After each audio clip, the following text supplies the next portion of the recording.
네, 다니엘서 6장 말씀 나누도록 하겠습니다. 다니엘서 6장은 이제 6장을 마지막으로 해서 어떤 역사적인 사실은 6장에서 이제 끝나고 7장에서부터는 더 적극적으로 예언에 관련된 말씀들이 나오고 있습니다. 6장 말씀을 통해서 참 저희들이 또 쉽지 않은 이 세상에서 또 믿음의 도전하는 그런 세상에서 어떻게 살아갈 것인가에 대해서 많이 좀 그 내용들이 이렇게 나오고 있습니다. 이 말씀 시간이 좀 작고 그리고 또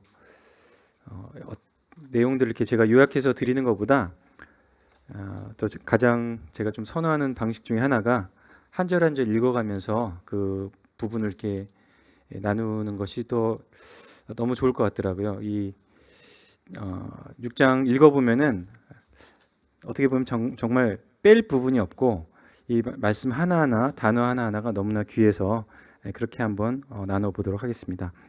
6장 1절 2절까지 읽어드리겠습니다.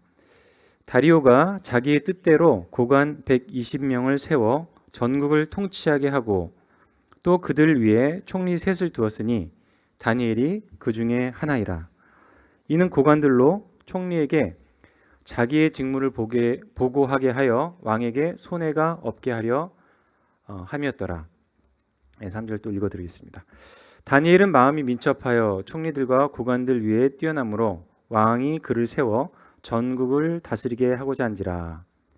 이에 총리들과 고관들이 국사에 대하여 다니엘을 고발할 근거를 찾고자 했으나 아무 근거, 아무 허물도 찾지 못하였으니 이는 그가 충성되어 아무 그릇됨도 없고 아무 허물도 없음이었더라. 그들이 이르되 이 다니엘은 그 하나님의 율법에서 근거를 찾지 못하면 그를 고발할 수 없으리라 하고. 저희들이 5장에서 보았던 이 메대 사람 다리오가 나라를 얻었다라고 이렇게 기록이 되어 있습니다. 그래서 이 메대 사람 다리오가 누구냐에 대한 그런 역사적인 여러 추측들이 있는데 고레스가 이 다리오다라고 하는 그런 의견도 있고 그렇지 않은 다른 사람이다라는 그런 의견도 있습니다. 여하튼 그 다리오가 고관 120명을 세워서 전국을 통치하게 했다고 되어 있습니다. 그래서 이 메데 페르시아 지역은 굉장히 넓은 지역이었고 굉장히 또 막강한 지역이었고 또 그들 위해 총리 셋을 두었는데 다니엘이 그 중에 하나였다라고 기록이 되어 있습니다. 그래서 이제 그 중에서 다니엘은 굉장히 뛰어나서 왕이 그를 세워 전국을 다스리게 하고자 했다. 그래서 총리 중에 총리를 이제 만들려고 이렇게 했던 것 같습니다. 그래서 이제 거기에 대해서 다른 총리들과 고관들이 시기 질투가 있었던 것을 보게 됩니다. 참 메데 바사의 그 총리와 고관들이라면은 정말 어떤 그런 권력이라든가 그런 것들이 많았을 테인데도 불구하고 그들이 이렇게 진급을 하는 또 그런 그 다니엘에 대해서 시기를 한다는 것 자체가 저는 좀 의아했었습니다. 참 또 하나님의 사람이 이렇게 잘 되는 것에 대해서 사탄도 역시 그에 대한 공격을 하고자 했던 것을 보게 됩니다. 자, 그렇지만은 이 다니엘은 어떤 허물도 다니엘에게서 찾을 수가 없었다라고 이렇게 표현을 하고 있습니다. 자, 아무 그릇됨도 없고 아무 허물도 없다. 참 어떤 사람에 대해서 어떤 성도에 대해서 우리가 이런 결과를 얻고 이런 평판을 얻는다면은 그보다 더 놀라운 그런 평판이라든가 그런 평가가 없을 거라고 생각이 듭니다. 너무나 훌륭하고 너무나 참 놀라운 그런 그 삶이었다라고 하는 것을 보게 됩니다. 그렇게 다니엘이 그렇게 걸어갔던 이유는 그가 하나님을 의지하고 또 하나님의 공의를 바라보았기 때문에 또 그렇게 했을 거라고 생각이 듭니다. 그래서 그들이 말했던 그 결론은 그 하나님의 율법에서 근거를 찾지 못하면 다니엘을 고발할 수 없다라는 그 근거였습니다.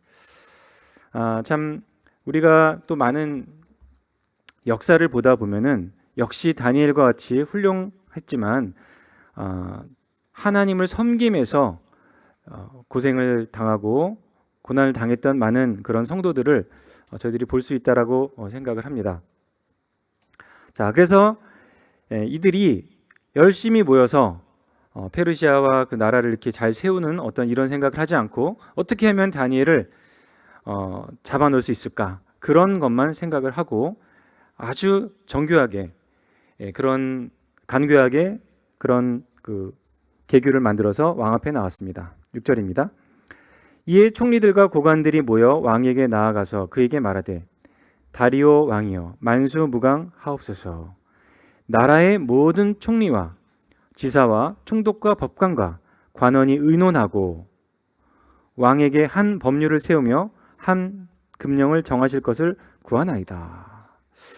그래서 이 반 다니엘 파는 한두 사람이 아니라 거의 대부분의 사람들이, 대부분의 그 고관들이 이를 반대를 했던 것을 보게 됩니다. 왕이여, 그것은 곧 이제부터 30일 동안에 누구든지 왕 외에 어떤 신에게나 사람에게 무엇을 구하면 사자굴에 던져넣기로 한 것이니이다. 그런즉 왕이여, 원하건대 금령을 세우시고 그 조서에 왕의 도장을 찍어 메대와 바사에 고치지 아니하는 규례를 따라 그것을 다시 고치지 못하게 하옵소서 하매, 이에 다리오 왕이 조서에 왕의 도장을 찍어 금령을 내리니라. 이 신하들이 왕에게 요구했던 그 내용을 다시 한번 보면은 30일 동안, 보통 한 달 정도 되겠죠. 누구든지 왕 외에 어떤 신에게나 사람에게 무엇을 구하면 사자굴에 던져넣기로 한 것이니이다. 30일이라고 하는 이것이 뭐 영원한 것이 아니었습니다. 그런 기한이었고, 그리고 왕 외에 어떤 신에게나 사람이라고 이렇게 표현을 했습니다. 그래서 왕은 순간 이 얘기를 들었을 때 약간의 그 교만한 마음, 약간이 아니었죠. 아주 교만한 마음을 갖게 된 것이죠. 그래서 이 말에는 임금님은 어떤 신보다도 더 뛰어난 그런 사람입니다 라는 것을 밑바탕에 깔고 있습니다. 그렇게 표현을 했고, 왕은 또 그것에 대해서 교만해서 거기에 대해서 조장을 찍었습니다. 자, 우리 성도의 삶도 비슷한 점이 많이 있는 것 같습니다. 조금이라도 우리가 교만한 마음을 갖고 또 나에게 능력이 있다라고 생각을 하고, 그러한 경우에는 바로 실패하는 경우를 저는 많이 경험을 했습니다. 어떤 경우에도 그랬던 것 같습니다. 그래서 우리는 항상 주님 앞에 겸비하고 또 주님을 섬기는 자세로 있어야 하는데, 섬김을 받으려고 하는 그런 마음, 누군가가 나를 또 좋게 평가하는 마음, 나를 높이고자 하는 그런 말들은 참 저희들에게 달콤하고 좋습니다. 조금이라도 참 저에 대해서 평가절하를 하거나 이런 부분은 참 쓴 약을 먹는 것처럼 거부 반응을 일으키고 그렇게 됩니다. 그러나 참 주님께서는 우리가 항상 겸손하고 하나님 앞에, 하나님만이 가장 높으신 분이시고 모든 형제들 앞에 우리는 작은 자다, 낮은 자다라고 하는 것을 항상 그런 마음을 가져야 할 것 같습니다. 그러나 이 왕은 자기를 유혹하는 이 가짜 칭찬에 동의를 해서 도장을 찍게 되었습니다. 10절입니다. 다니엘이 조서에 왕의 도장이 찍힌 것을 알고도 자기 집에 돌아가서는 윗방에 올라가 예루살렘으로 향한 창문을 열고 전에 하던 대로 하루 3번씩 무릎을 꿇고 기도하며 그의 하나님께 감사하였더라. 다니엘은 이 조서가 그냥 왕이 도장만 찍고 끝난 것이 아니었다라고 하는 것을 알 수가 있습니다. 모든 그 메대 바사에 이 조서가 들어갔고 선전이 됐습니다. 그리고 도장이 찍힌 것을 알았지만 예루살렘으로 향한 창문을 열고 또 3번씩 무릎을 꿇고 기도하며 그의 하나님께 감사하였다고 되어 있습니다.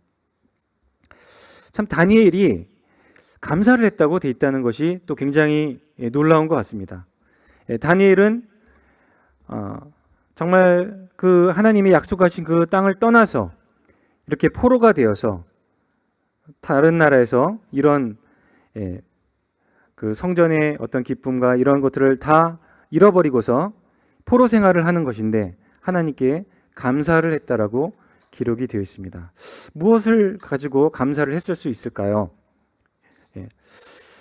그 이스라엘 자체가 고난을 당하는 것 자체가 하나님의 그 약속이 이루어졌다라고 하는 것을 저희들은 알고 있습니다. 그에 대해서 감사를 했는지 정확하게는 잘 모르겠습니다.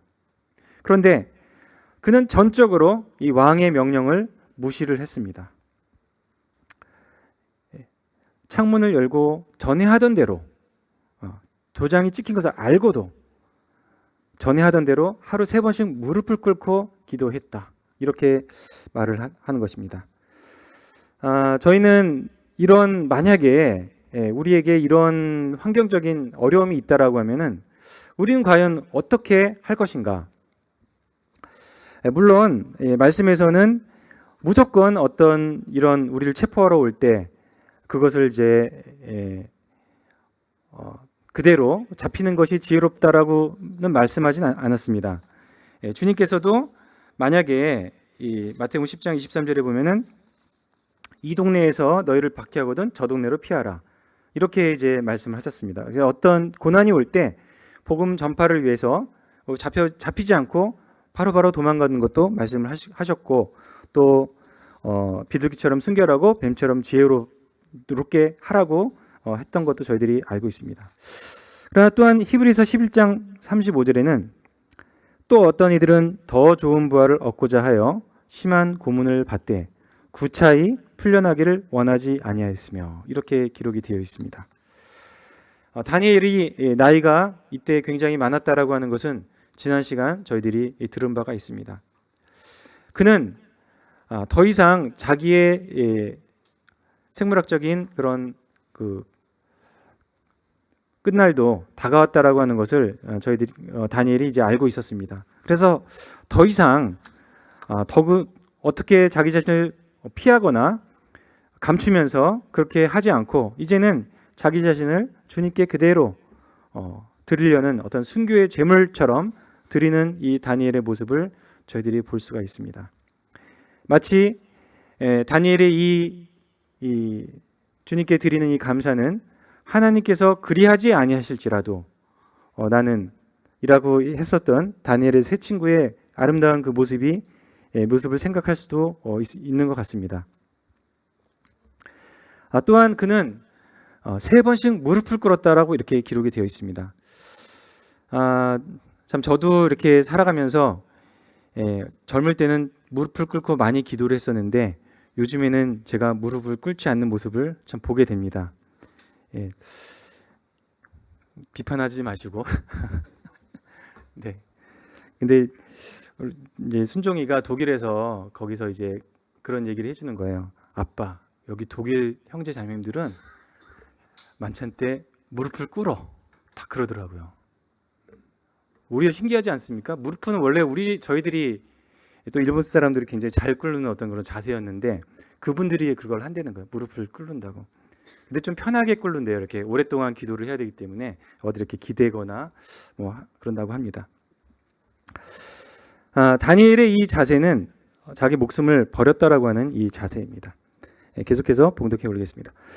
11절입니다. 그 무리들이 모여서 다니엘이 자기 하나님 앞에 기도하며 간구하는 것을 발견하고 이에 그들이 나아가서 왕의 금령에 관하여 왕께 아뢰되 왕이여 왕이 이미 금령에 왕의 도장을 찍어서 이제부터 30일 동안에 누구든지 왕 외에 어떤 신에게나 사람에게 구하면 사자굴에 던져넣기로 하지 아니하였나이까 하니 왕이 대답하여 이르되 이 일이 확실하니 메대와 바사에 고치지 못하는 규례니라 하는지라. 그들이 왕 앞에서 말하 이르되 왕이여 사로잡혀 온 유다 자손 중에 다니엘이 왕과 왕의 도장이 찍힌 금령을 존중하지 아니하고 하루 3번씩 기도하나이다 하니. 참 그들이 이 말하는 다니엘에 대한 표현, 사로잡혀 온 유다 자손이라고 표현할 때 어떻게라도 어떻게 해서든지라도 그들이 이 다니엘을 조금이라도 폄하하고 낮추려는 그런 생각이 있었다고 생각이 듭니다. 그리고 그들은 다니엘이 이렇게 기도할 때 정말 쾌재의 어떤 손뼉을 치면서 됐어, 우리의 계략이 성공했어 라고 말을 했습니다. 그들은 다니엘이 그렇게 할 줄을 알았던 것입니다. 그렇게 했을 때 그의 성실함과 신실함과 그의 모습을 보고서 다니엘은 기도할 것을 알았던 것이겠죠. 그렇지 못했다라면은 안 했더라고 하면은 다니엘에 대해서 또 다른 비방하는 말이라든가 너는 겁장이구나 그렇게 했냐 하면서 죽음이 무서워서 너의 신을 너는 배반했냐 이런 식으로 말씀했을지 모르겠습니다. 그때 왕은 이제 이 14절을 읽어드리겠습니다. 왕이 이 말을 듣고 그로 말미암아 심히 근심하여 다니엘을 구원하려고 마음을 쓰며 그를 건져내려고 힘을 다하다가 해가 질 때에 이르렀더라. 그 무리들이 또 모여 왕에게 나와서 왕께 말하되 왕이여 메대와 바사의 규례를 아시거니와 왕께서 세우신 금령과 법도는 고치지 못할 것이니이다 하니. 저희들이 그 앞장에서 그 느부갓네살의 그 권세를 이렇게 보았습니다. 그는 말하는 대로 왕 자체가 법도였습니다. 그러나 메데파사는 아무래도 왕권이 그때보다는 약화가 되고 그리고 많은 귀족들의 어떤 도움이라든가 이런 것이 있었기 때문에 어떤 법도와 규례를 만들어서 통치를 했다라고 하는 것을 볼 수가 있습니다. 왕은 이 고관들이 이렇게 도전을 할 때에 그들의 어떤 계략이라 이런 것들을 깨달았을 것입니다. 저 녀석들이 나의 나를 살살살살 이렇게 꼬드겨 가지고 거기에 도장을 찍게 하고 나의 교만함을 이렇게 일으켜서 그렇게 도장을 찍게 하고 결국은 다니엘을 죽이려고 했었구나. 어떻게 방법이 없을까 하면서 그를 건져내려고 힘을 다했다라고 기록이 되어 있습니다. 그것을 볼 때 참으로 다니엘은 왕에게 필요하고 충성된 사람이었다라고 하는 것을 볼 수가 있습니다. 그러나 방법이 없었기 때문에 결국 16절입니다. 이에 왕이 명령하며 다니엘을 끌어다가 사자굴에 던져넣는지라. 왕이 다니엘에게 이르되 내가 항상 섬기는 너희 하나님이 너를 구원하시리라 하니라. 왕이 이 하나님을 아는 사람인지는 모르겠습니다. 그러나 다니엘은 충분히 이 왕에게 자기가 믿는 여호와 하나님에 대해서 말을 했었을 것이다. 이렇게 저희들이 생각할 수가 있습니다. 그리고 그렇게 얘기를 들었을 것입니다. 다니엘은 항상 기도하더라. 3번씩 기도하더라. 그리고 여러 가지 다니엘은 자기의 어떤 행동이나 이런 것들이 벨사살 왕 앞에서 얘기했던 것처럼 내 지혜가 아닙니다. 하나님이 나한테 지혜를 주셔서 내가 이렇게 할 수가 있었습니다. 하나님께서 왕을 복주시기를 원하십니다. 우리 하나님은 천지를 만드신 유일하신 하나님이십니다. 이렇게 왕에게 자주 이야기를 했었을 거라고 생각이 듭니다. 자, 그래서 이 왕이 다니엘에게 대해서 뭐라고 했냐면 내가 항상 섬기는 너의 하나님 이렇게 표현하셨습니다. 너무나 아름다운 말씀입니다. 네가 항상 섬기는 너의 하나님. 이 왕이 저를 보면은 네가 적당히 섬기는, 네가 너의 편의대로 섬기는 너의 하나님은 맞는 것 같아. 이렇게 이 정도로 아마 얘기를 할지 모르겠습니다. 근데 다니엘에게는 항상 섬기는 너의 하나님이라고 이렇게 말을 했습니다. 참 하나님이 나의 하나님이라고 하는 것은 얼마나 저희들이 자주 잊어버리는 사실입니까? 하나님은 우리의 하나님이시고 또 나의 하나님이십니다. 나의 하나님. 많은 이 시편의 그 기자들이 나의 하나님이라고 말을 했습니다. 우리가 하나님께서 나의 하나님이시기 때문에 우리는 얼마나 담대하게 또 기쁘게 이 세상을 살아갈 수 있겠습니까? 있습니까? 이 왕은 다니엘에게 이렇게 표현을 했습니다. 17절입니다. 이에 돌을 굴려다가 어기를 막음에 왕이 그의 도장과 귀족들의 도장으로 봉하였으니 이는 다니엘에 대한 조치를 고치지 못하게 하려 함이라. 왕이 궁에 돌아가서는 밤이 새도록 금식하고 그 앞에 오락을 그치고 잠자기를 마다하니라. 예, 왕이 그냥 밤만 굶었을까요? 왕이 그냥 그 피곤한 그 일정에서 그냥 잠만 안 잤을까요? 그러진 않았을 것입니다. 아마 왕은 그 다니엘이 섬기는 하나님께 기도를 했을 거라고 저는 그렇게 생각을 합니다. 19절입니다. 이튿날에 왕이 새벽에 일어나 급히 사자굴로 가서 다니엘이 든 굴에 가까이 이르러서 슬피 소리질러 다니엘에게 묻되 살아계시는 하나님의 종 다니엘아, 내가 항상 섬기는 내 하나님이 사자들에게서 능히 너를 구원하셨느냐 하니라. 이 말씀 자체도 너무나 아름답습니다. 살아계시는 하나님의 종 다니엘, 내가 항상 섬기는 내 하나님이 사자들에게 능히 너를 구원하셨느냐 하니라. 예. 왕이 무슨 마음을 갖고서 이렇게 얘기했었는지 잘 모르겠습니다. 다만 이 마음을 생각을 하면서 그 사자굴 앞에서 그냥 어떻게 곡하는, 슬피 말하는 그런 외침이었을까? 정말 다니엘이 거기서 살아나서 살아난 그 다니엘의 음성을 이 왕이 기대를 할 수 있었을까? 거기에 대해서는 잘 모르겠습니다. 근데 놀라운 소리가 들렸습니다. 다니엘이 왕에게 이르되 왕이여 원하건대 왕은 만수무강하옵소서. 나의 하나님이 이미 그의 천사를 보내어 사자들의 입을 봉하셨으므로 사자들이 나를 상해하지 못하였사오니 이는 나의 무지함이 그 앞에 명백함이오며 또 왕이여 나는 왕에게도 해를 끼치지 아니하였나이다.